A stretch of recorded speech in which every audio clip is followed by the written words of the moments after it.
কাঁচা আমের টক ঝাল মিষ্টি আচারটা কত সুন্দর হয়েছে দেখুন। এরকম একটা আমের আচার বাড়িতে বানালে আর অন্য কোনো আচার কেউ খেতেই চাইবে না।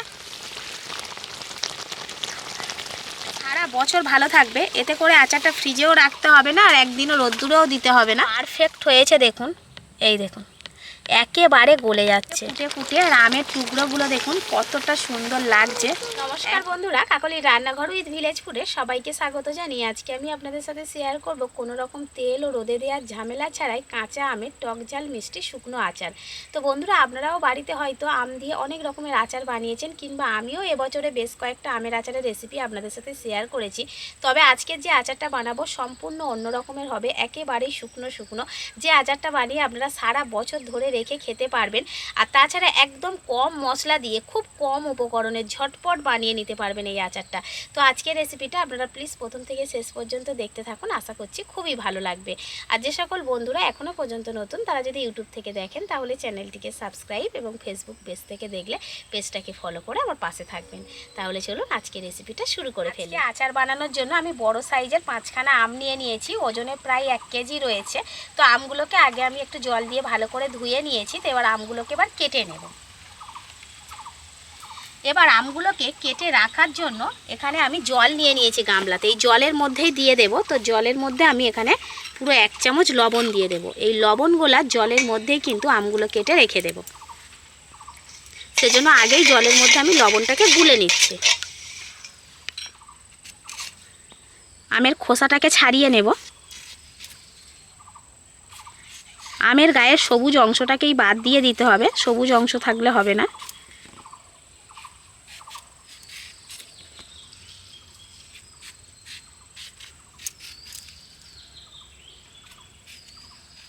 আজকে আমটাকে আমি লম্বা শেপে কেটে নেব। প্রথমে দুটো ভাগে ভাগ করে নিচ্ছি।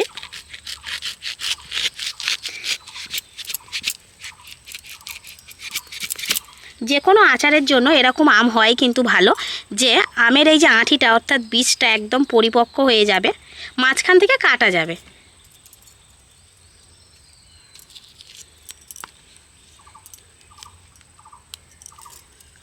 আমরা এই কাঁচা আমের জন্য অনেকেই কিন্তু অপেক্ষা করে থাকি যে কখন কাঁচা আমের সিজনটা আসবে আর বিভিন্ন রকমের আচার, আম তেল এগুলো বানিয়ে রাখবো।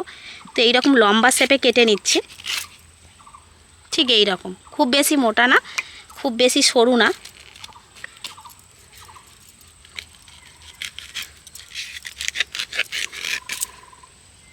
দেখুন, এবার মাঝখানের এই যে একটু শক্ত অংশ রয়েছে এটাকে বাদ দিয়ে দেব কেটে। একদম পাতলা করে এটাকে ফেলে দেব।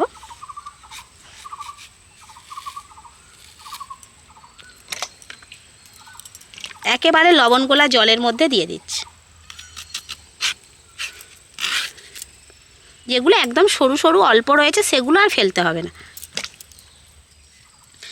আমটা কাটা হয়ে গেছে। দেখুন আম কাটতে কাটতে জলের অবস্থাটা কীরকম হয়েছে, অর্থাৎ আমের যে কষটা রয়েছে সেই কষটা কিন্তু এই লবণ জলের মধ্যে বেরিয়ে গেছে। এই দেখুন, ওই জন্যই আমি লবণ দিয়ে কিন্তু আমগুলোকে ভিজিয়ে রেখেছিলাম। তো আর বেশিক্ষণ আমি ভেজাবো না, পুরো আমটা কাটতে কাটতে যতটা ভিজেছে এইটুকুই শেষ। তো এবার আমি 2-1 বার জল পাল্টে পাল্টে ভালো করে পরিষ্কার করে ধুয়ে নেব। আজকের আচারে তো আমি তেমন কোনো রকম মশলাই দেব না, শুধু দিয়ে দেব শুকনো লঙ্কা আর 5 ফোড়ন। তার জন্য নিয়েছি 2টো শুকনো লঙ্কা, আর এই যে 4 চামচের মাপ করে 1 চামচ দেব 5 ফোড়ন। তো এটাকে শুকনো কড়াই ভেজে নেব। আজকের আমি 1 কেজি আমের মাপ করেই কিন্তু এই 1 চামচ 5 ফোড়ন ও 2টো শুকনো লঙ্কা দিলাম। তো আপনারা যদি আমের পরিমাণ কম বেশি করে নেন সেক্ষেত্রে মশলাটাও কম বেশি করে নেবেন। তো এই 2 রকম জিনিস দিয়েই কিন্তু আচারটা হবে, তো খেতেও অসাধারণ লাগে আচারটা। আমার ড্রয়িং বই আছে, খোলা খোলা দেখো, খুলে দেখো কটা বই আছে দেখো। দাঁড়াও, খুশি তো?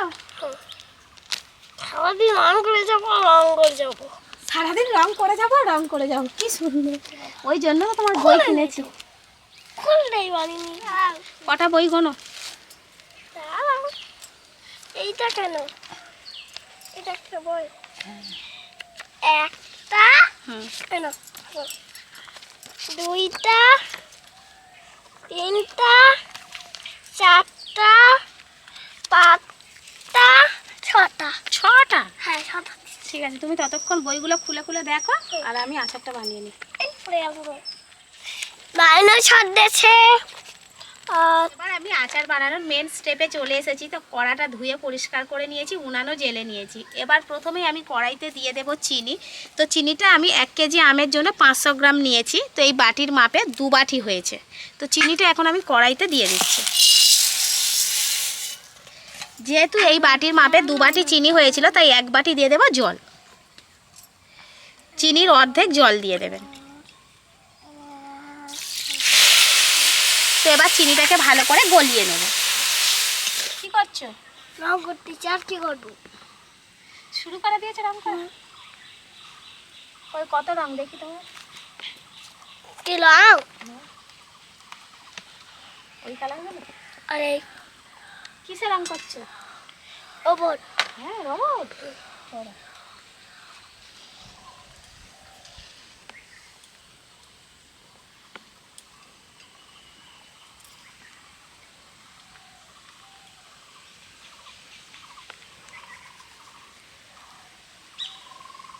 চিনিটা ওদিকে গলছে, এদিকে আমি যে মশলাটা ভেজে রেখেছিলাম তো সেটা এবারে হামনদিস্তার সাহায্যে একটু আদা ভাঙা করে নেব।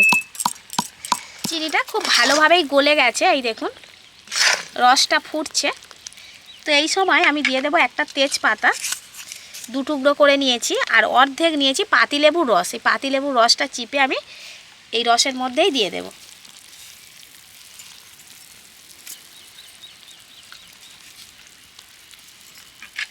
চিনির রসটা একটু নেড়ে দেব।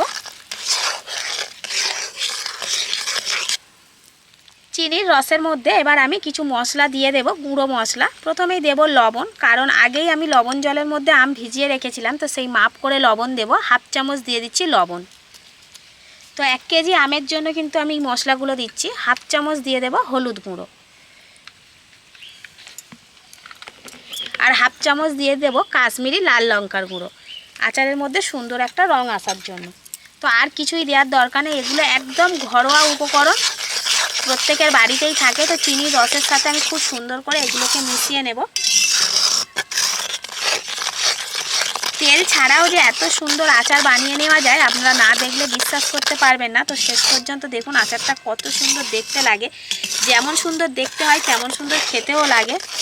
চিনির রসটা ফুটছে, ঠিক এই সময় আমি কেটে রাখা আমগুলোকে দিয়ে দেব।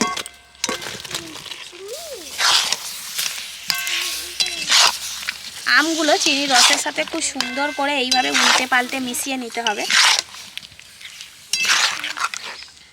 এবার আমি চাপা দিয়ে দেব মিনিট 10 জন্য। আমগুলো এই চিনির রসেই সেদ্ধ হয়ে যাবে। প্রায় 10 মিনিট হয়ে গেছে, এবার ঢাকাটা খুলে নেব।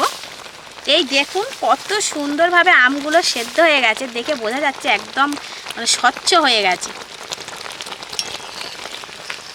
খুব বেশি কিন্তু নাড়ানাড়ি করা যাবে না, আর এই আচারের প্রত্যেকটা আম একদমই গোটা গোটা থাকবে, শুধু জাস্ট সেদ্ধ হয়ে নরম হয়ে যাবে।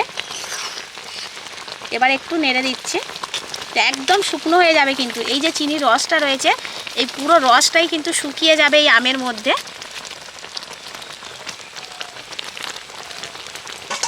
প্রথম 10 মিনিট আমি ঢাকনা দিয়ে আমগুলোকে ভালো করে সেদ্ধ করে নিয়েছি, আর কিন্তু আমি ঢাকনা দেব না। আবার আমি বাকি 10 মিনিট এইভাবেই কিন্তু জাল দিয়ে ফুটিয়ে নেব আমগুলোকে।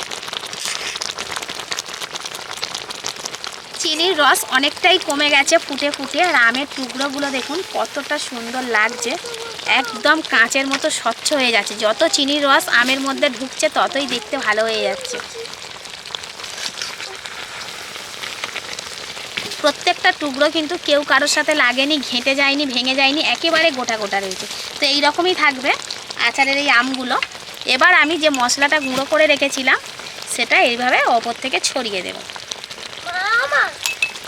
আর এই মশলাটা গুঁড়ো করার সময় মিহি গুঁড়ো করবে না, একটু আধ ভাঙা করে গুঁড়ো করে দেবেন। তো 2 চামচের মতো মশলা আমি দিয়ে দিলাম। এই আচারের জন্য মশলা খুবই কম লাগে। তো এবার একটু আস্তে আস্তে নেড়ে দেব যাতে মশলাটাও আচারের মধ্যে ভালোভাবে ঢুকে যায়।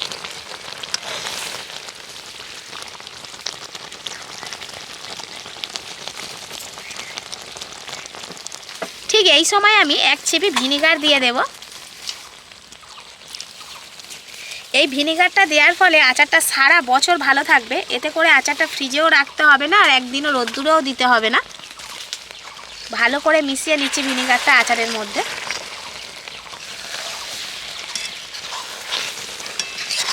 যেহেতু আমি আজকে শুকনো আচার বানাবো সেজন্য একদমই কিন্তু শুকনো শুকনো হয়ে যাবে।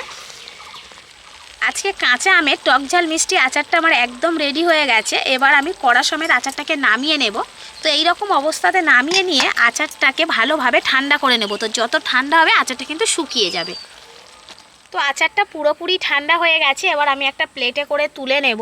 তো আচার যত ঠান্ডা হবে তত কিন্তু এই যে চিনির রসটা এটা কিন্তু শুকিয়ে যাবে।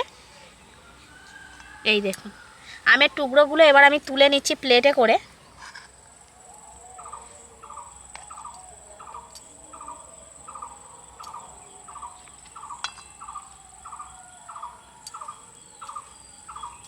কাঁচা আমের টক ঝাল মিষ্টি আচারটা কত সুন্দর হয়েছে দেখুন।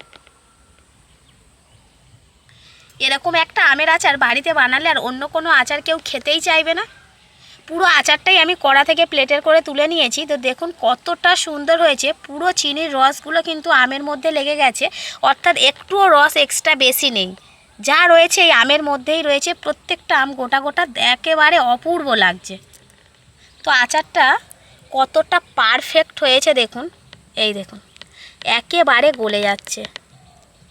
এরকম একটা আচার মুখে দিলেই মিলিয়ে যাবে। কাঁচা আমের সিজন থাকতে থাকতে আপনারা যদি বেশি করে কাঁচা আম নিয়ে এই রকম অনেকটা পরিমাণে আচার বানিয়ে নেন, একেবারে শুকনো শুকনো আচার তো সারা বছর ভালো থাকবে। ফ্রিজেও রাখতে হবে না, রোদ্দুরেও দিতে হবে না, একটা কাঁচের বয়মে করে রাখবেন। তো কাঁচের বয়মটাকে ধুয়ে একেবারে শুকনো করে মুছে নেবেন। তারপর সেই বয়মের মধ্যে আচারটাকে ঠান্ডা করে ঢুকিয়ে রাখবেন, দেখবেন সারা বছর ভালো থাকবে। আর তাহলে এবছরে একবার কাঁচা আমের আচারটা বানিয়ে নিচ্ছেন, আবার সামনের বছর কাঁচা আমের সিজন আসার আগে পর্যন্ত কিন্তু এই আচারটা বাড়িতে রেখে আপনারা খেতে পারবেন। তাছাড়া কত সহজ পদ্ধতিতে ঝটপট আচারটা বানিয়ে নেওয়া যায় সেটা তো আপনারা দেখতে পেলেন, একদম সামান্য উপকরণ দিয়ে। তো আপনারা অবশ্যই করে এই রকম পদ্ধতিতে একবার হলেও বাড়িতে আচার বানিয়ে দেখুন। বাড়ির সবাই ভীষণ খুশি হবে, যাকে খাবেন সেই আপনাকে প্রশংসা করবে। তো বন্ধুরা, আমার আজকের এই কাঁচা আমের টক ঝাল মিষ্টি শুকনো আচারের রেসিপিটা আপনাদের কেমন লাগলো সেটা অবশ্যই কমেন্ট করে জানাবেন। আর ভালো লাগলে লাইক, কমেন্ট, শেয়ার, সাবস্ক্রাইব এবং ফলো করে আমার পাশে থাকবেন। আর আমার নিত্য নতুন রেসিপিগুলো এইভাবেই দেখতে থাকবেন। তাহলে আজকের মতো এখানেই শেষ করছি। সবাই ভালো থাকবেন, সুস্থ থাকবেন। দেখা হবে পরের রেসিপিতে।